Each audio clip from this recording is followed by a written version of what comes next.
Tomorrow is another Quickie. Once more into the Myers-Briggs breach, dear friends! The next categorization is thinking or feeling. Thinking and feeling are described as ways of processing information.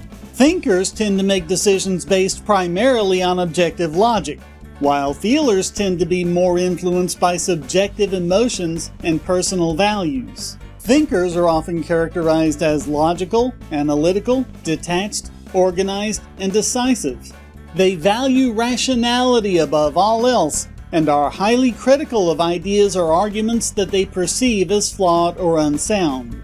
However, this can also make them come across as cold, unemotional, and lacking in empathy or concern for others' feelings. Feelers are described as emotional, sensitive, compassionate, intuitive, and empathetic. They value their personal values, emotions, and intuition above all else, and are highly attuned to the emotions of others. However, this can also make them indecisive or overly influenced by their own feelings at the expense of rationality or objective reality. It could also make them overly influenced by others who are manipulating them based on their feelings. The problem, as with all the Myers-Briggs indicators, is that it's a false categorization. Again, well over 90% of people are balanced, and Myers-Briggs doesn't have a category for balanced.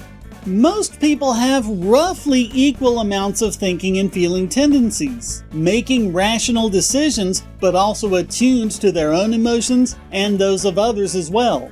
Both logic and emotion are generally valued equally, and the best decisions are considered to be both practical and compassionate.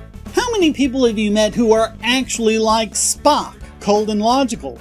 Or Scarlett O'Hara, making decisions purely on emotion?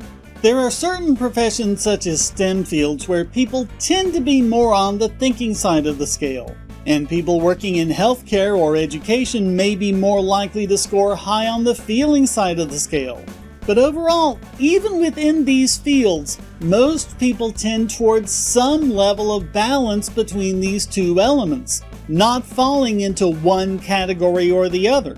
Once again, it's bad to shoehorn people into categories, because we need rational decision-making powers to propel humanity forward while keeping our emotional attunement so that we don't forget why we're helping humanity in the first place.